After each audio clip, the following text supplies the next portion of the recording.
this is A.J. and I'm coming to you with another video. Yo, I'm home. I've been home for a few days. I actually got released from the hospital. Was supposed to be Wednesday. I'll get into that later, but I just wanted to take a couple of days before I did an update for you all, just to relax and settle into just being home. And it feels so good to be home. You're, man, to be in my own bed, eat my own food, just be around my family, in my own neighborhood. It feels really good to be home. It was crazy trying to get here though. So here's the story. I'll explain what all this is later, but here's the story. So I got released on Wednesday from the hospital to come home. I'm supposed to leave about I think I got released about 2:30 or so in the afternoon, right? So the social worker who works with the hospital said that she was going to arrange transportation for us to leave to, bring me home, bring me and my wife home. So I'm like, cool. She said that in the morning. Finally got the release papers. We were ready to go. Then they said transport was running a little late, so we will probably have someone come to get us, to take us downstairs to get into our transportation, whatever mode it was, about 4 o'clock. That did not happen. Then they said, because of traffic and everything else going on in the city, transport is running way behind. So they probably won't get to pick me up until 8 p.m. So I'm like, okay. So here I am, stuck in the hospital, stuck in my hospital bed, thinking I would be home by now. So we had to wait until 8 p.m. 9:25 p.m. Still not picked up. Haven't heard any word. No one seems to know anything. And I'm like, we're just ready to go. Can you contact the social worker and find out what's going on? So then the nurse comes and was like, hey, your transport is down. Said that they'll be downstairs in like 10 seconds. So we're taking you downstairs. Cool. Let's go. They took us downstairs. We go outside. By this time, it is close to 11 o'clock at night. We go outside. There are 2 cars parked outside of the hospital, and neither one of them were our transport. So I'm looking at the dude who pushed me in the wheelchair like, what's going on? I'm looking at my wife. I was like, all right, let's go back in the hospital, call back up to the 14th floor and ask whomever knows where our transport is. They called back up. They were like, we have no idea what you're talking about. When I tell you I was pissed, I said, all right, so somebody on that floor needs to take their credit card out and call us an Uber. I was like, because we were supposed to leave before 3 p.m. or at least by 3 p.m. It was close to midnight and we still didn't have our ride home. So then we go back to the 14th floor. They had to redo everything all over again. They were like, was it a taxi? I said, no. The social worker just said transport. So they had to contact their transport agency or whatever to call them to let them know that, hey, we've been waiting for someone to come pick up this patient and his wife to take them home since the afternoon. Can you please send a van? So finally, a van comes. And when I tell you what was supposed to be me being home Wednesday afternoon turned into me being home early Thursday morning. I think we got home a little before 2 a.m. So I was pissed. But I was really glad to be home. So now I'm home. So I said, you know what? I'm not going to do a video on Thursday because I just want to settle in and be home for at least a day or two. So that's what I did. So that's why I'm just doing the video now. All that just to say, I'm home. I'm happy to be home, as you can see, because this is not a hospital. But I am recovering well. Let me explain what this is. So, because the Tegaderm, and if you don't know what Tegaderm is the clear bandages that they put on. Usually, like if you have an IV and you have to keep the IV on for more than like a day or whatever, or an hour or whatever, and they put that little clear bandage on it, that's a Tegaderm, and they come in different sizes. So, because my donor site was on my back, close to like under my arm and a little bit on my chest, it's a lot of Tegaderm there. When I was in the hospital, the Tegaderm that was right here started itching really, really bad. And they said it was normal. And then the doctor said you have a few blisters, which was normal. So I was like, okay. So I'm thinking, okay, I had these small little blisters that were itching profusely. So then when they changed the dressing, they didn't put the Tegaderm over there. It was no point for them to put it there anyway. I guess they just wanted extra dressing and extra tightness, which is how the blisters came about anyway, because it was too tight. So they just started putting the Tegaderm here and not on the blisters, because they didn't want the blisters. The blisters were big. Like, I have one blister here that's the size of like a dollar coin, maybe a little bigger. It's about like that. Then I have one here that's a little smaller, that's about like a 50-cent piece. Then another one over here that's the size of like a quarter. So those three things, they're like 1, 2, 3, and they itched so bad. So I had to wait for them to like harden, because they were filled with whatever liquid blisters have. I had to wait for the liquid to drain, and then I had to wait for it to de-inflate, and then they had to call wound care, because they realized, oh, it looks really bad. Yeah, you think? So they called a wound care nurse when I was in the hospital, and she told me how to take care of it. She gave me this solution. If you can see that, that is like a very sterile type of skin-friendly bleach. That's what it smells like. It smells like bleach a little bit. I have to put this on gauze and then sit it on the blisters, or where the blisters were, and let it sit there for like 2 or 3 minutes, and then clean the area, wiping it slowly to try to wipe away some of the dead skin, because that's what's left of the blisters when it's drained. It's just dead skin. And then I have to put Aquaphor on it, so that whatever skin is still there, it will loosen up. And then she gave me, it's these clear coverings, so that it doesn't irritate my skin when I wear clothes, even though I'm home. I'm really not wearing any. And then this is like a silicone dressing to put over it, so that the thing that's under it that I put on it, it has like holes in it.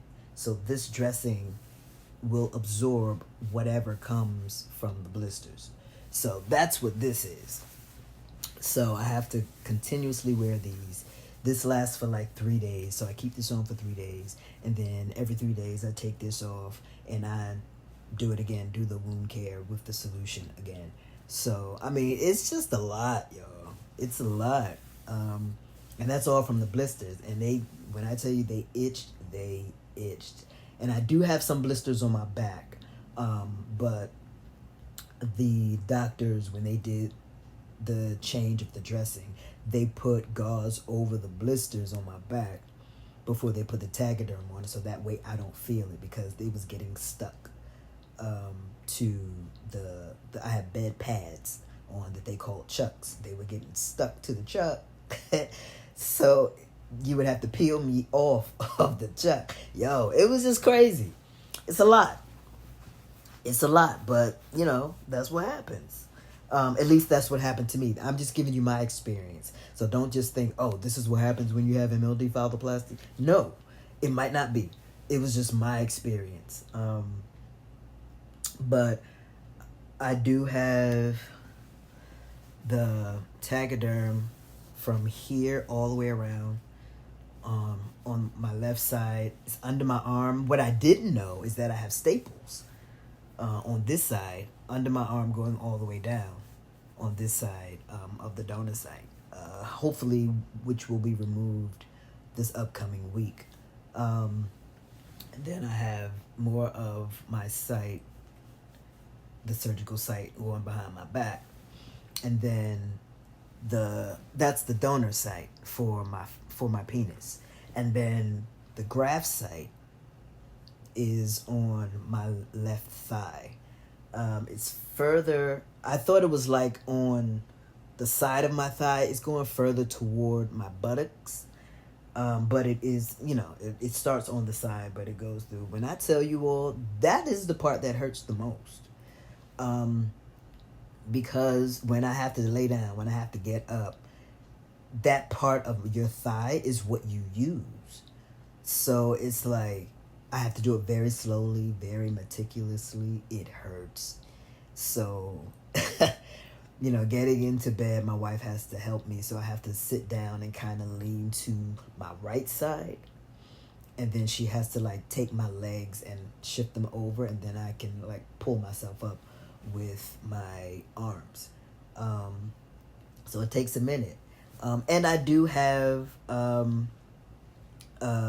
gauze and bandage on my right inner thigh. That's where they did the nerve hookup. Because they took nerves from my left thigh when they took the graft. And they put it over on the other side. So that's why they kept doing the flap checks. If you check my other videos, I kept telling you that they came every hour to do flap checks. So the flap check is just them taking like this little tiny handheld like sonogram machine and checking to see if they could hear a pulse, which they did. That pulse comes from the vein and the artery that they took from my thigh.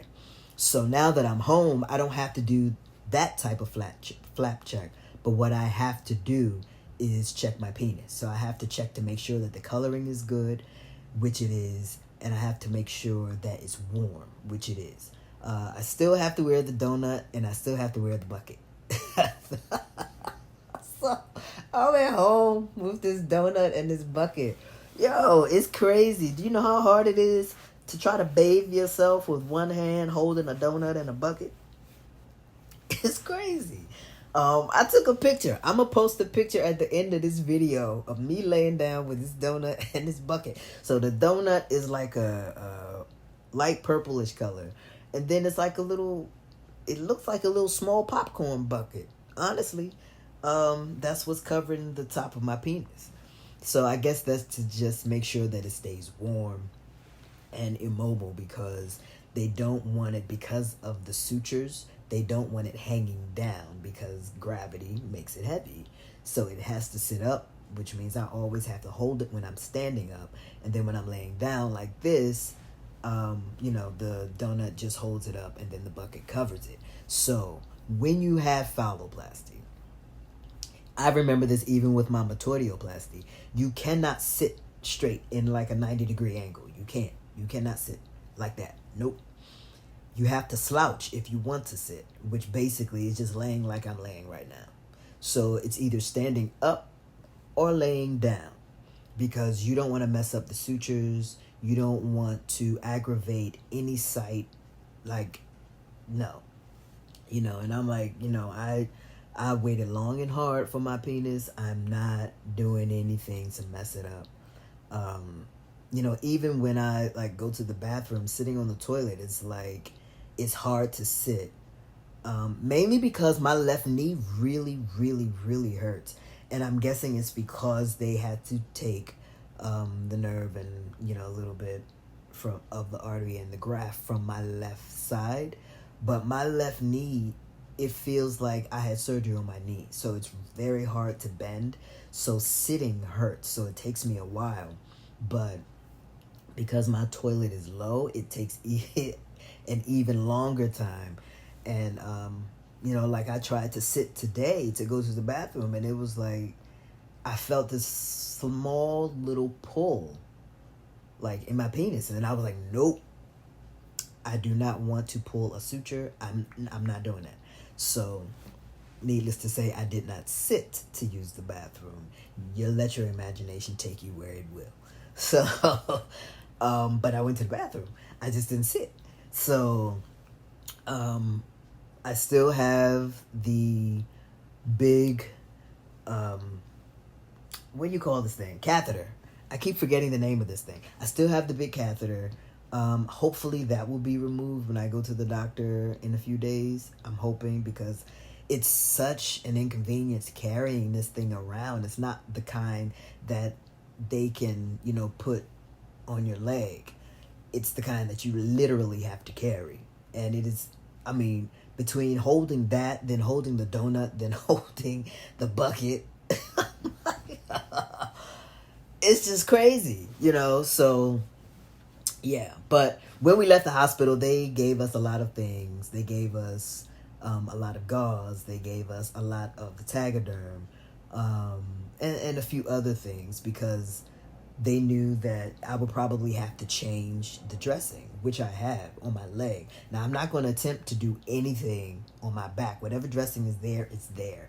I can't. There's no way for me to do it, and my wife is a little squeamish, so I would not ask her to do it, because I know she'd probably pass out, and we can't have that. So I ask her every day, like, how it looks on my side and my back, and she's like, the gauze is a little tinged, but it looks old, and it, as long as nothing's going on that's going to cause me to worry, then I'm okay with it. I know my doctor will change it if she needs to. On my leg, I have changed it. I changed it twice because it was soaked to the point of leaking out of the Tegaderm. So I changed it a couple of days ago. But when I changed it, I didn't put enough gauze. So when I woke up this morning, it was soaked again. So I put more gauze on it and put this other covering over top of it and put more Tegaderm on it. So now it's fresh and clean. I don't want anything to jeopardize my healing, which is why I'm just doing what they tell me to do. And that includes like wound care. So I'm taking care of it. I'm sitting up. I hate sitting in this position, but it is what it is. I gotta sit like this. They do want me to walk about 200 steps a day. I do try to do that around the house. I don't think I did 200 yesterday. Usually I just go from the bedroom to the bathroom back to the bedroom, and then it takes me about an hour or so just to bathe in the morning, because I'm only using one hand. The first day that we were home, I did get in the shower, but it just didn't feel comfortable. They were like, it's okay to shower. Just, the Tegaderms are waterproof, but I do remember from a previous surgery, I think it was my top surgery, when I did get the Tegaderm wet, and then I didn't like the smell afterwards, because you have to let everything dry, air dry, but when it does that and then you continually get it wet, an odor appears. So I didn't want that to happen. So what I'm doing is just washing up in the sink, or I'm standing in the bathtub, letting the water from the bathtub or the shower run, but I'm not allowing it to hit my body unless I get the handheld and just put it in specific spots. It's just easier that way.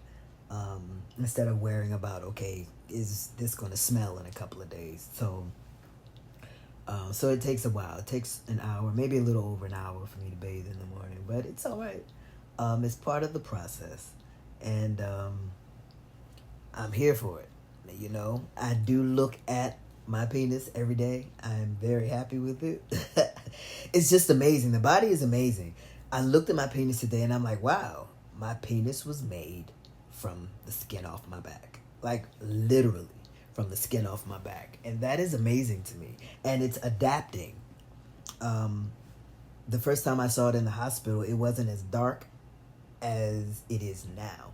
It was more of like a pinkish brown color. But now it's at my skin color, which is freaking amazing. Like, it's really amazing. And that's I'm adjusting the bucket right now. That's just really crazy, you know, just to see how your body does things, how your body adapts like that. And I'm just grateful that I was able to have the surgery. I waited about a year, and not because I had to, in the sense of being like on a waiting list or something. It wasn't that. It was the fact that my BMI was too high for my surgeon to be able to do the surgery safely, as he put it. We all know what BMI is. But I complied, and he wanted me to lose a little weight, which I did. And my BMI was right on the target. It was right on point. So I'm just glad this part, stage 1, is done. Stage 2 will probably be in February. I'll find out when I go to the doctor. So my surgeon, I believe today is his last day in the United States. He goes back to his country, and he won't be back until November.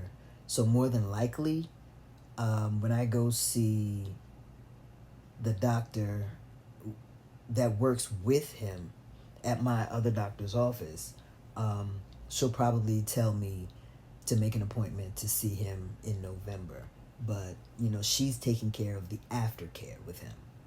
So she's really cool. She took care of my aftercare when I had my tortioplasty, and her hands are like magic. Like, everything that I knew was supposed to hurt, when she did it, it didn't hurt. So I was like, oh, wow. And my doctor was like, yeah, she's a rock star. And I was like, go, Ashley. Yes. Love this woman. Like, she has a very delicate touch. And I saw her before my surgery, so I know she was in there. So, you know, I'm very confident in her ability. So it's no big thing. I can't wait to see her, because I do want these staples out.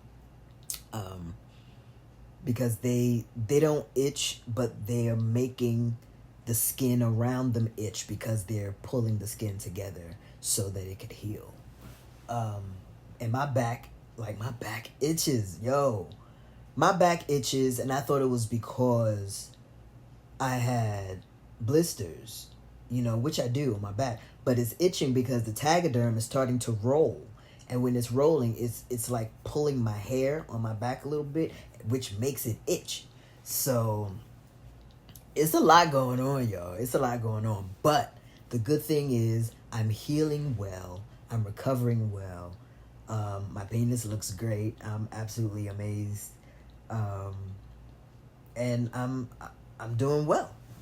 I'm doing well. That's my update, you know. And like I said, I wanted to bring you all on my journey, good, bad, and ugly, of me with my MLD Phalloplasty. So yeah, I am very, very happy. You know, I'm down a little bit.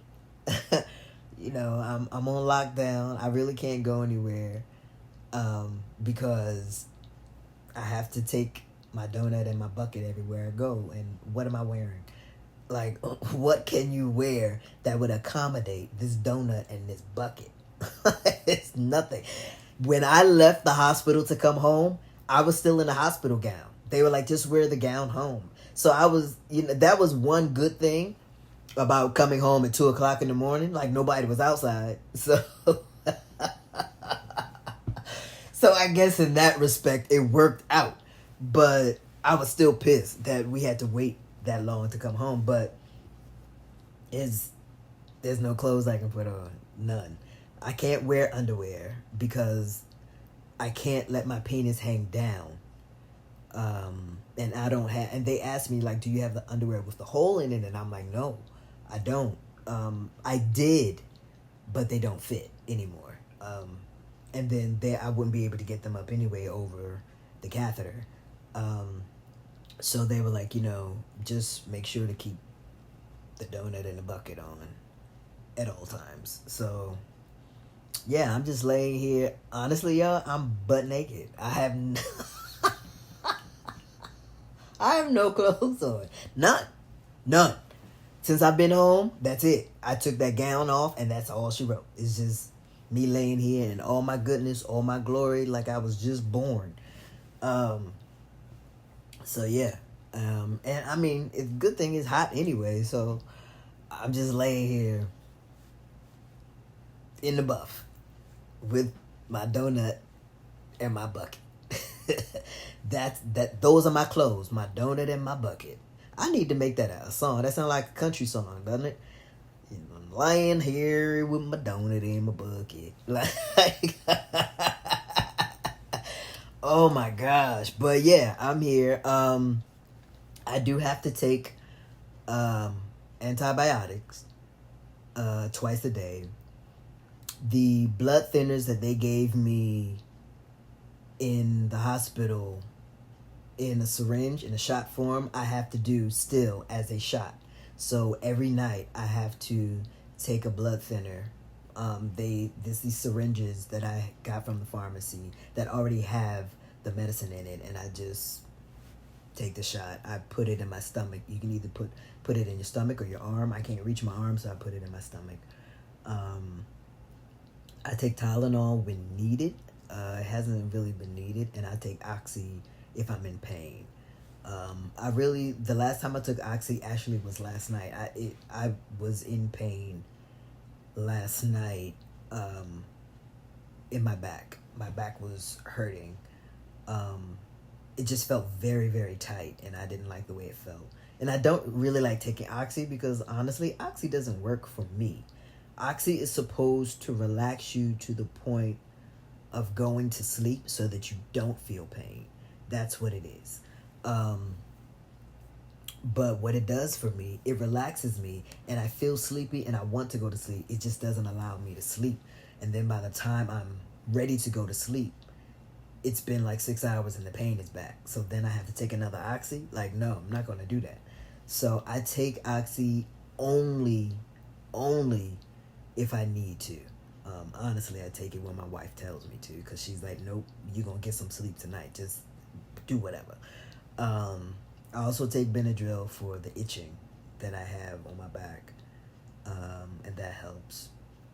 And in the hospital, they were giving me melatonin, and my wife has some melatonin here, so she gave me one last night, and it helps. It really does help. It works. I just wanted to make sure that I wasn't taking too much that might interfere with something else, which I'm not.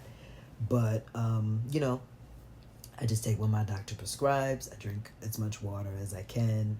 I do take Miralax as a stool softener because they want your stool to be soft so that you don't have to push really hard to use the bathroom, so not to bust any of your sutures. So yeah, that's what I do every day.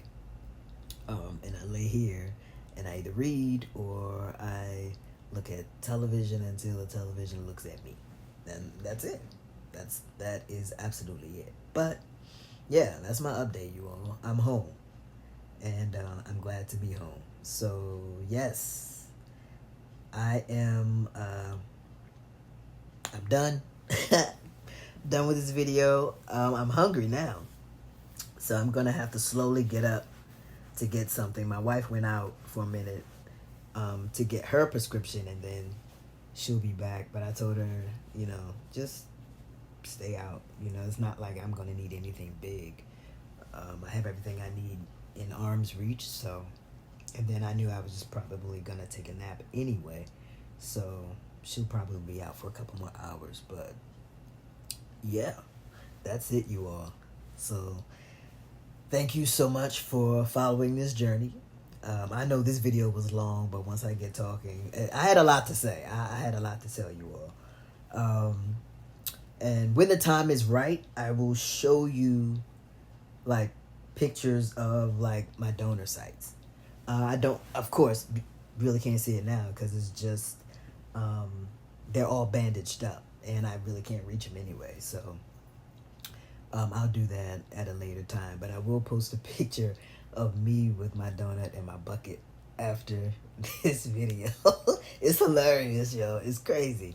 But yes, do me a favor. Like this video, subscribe to my channel, hit the notification bell, comment, engage. That helps me out a lot.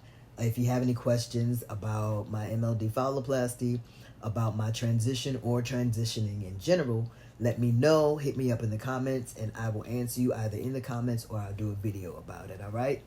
Again, thank you so much for following me on this journey. Be good. And if you cannot be good, then be good at it. A.J. out, y'all.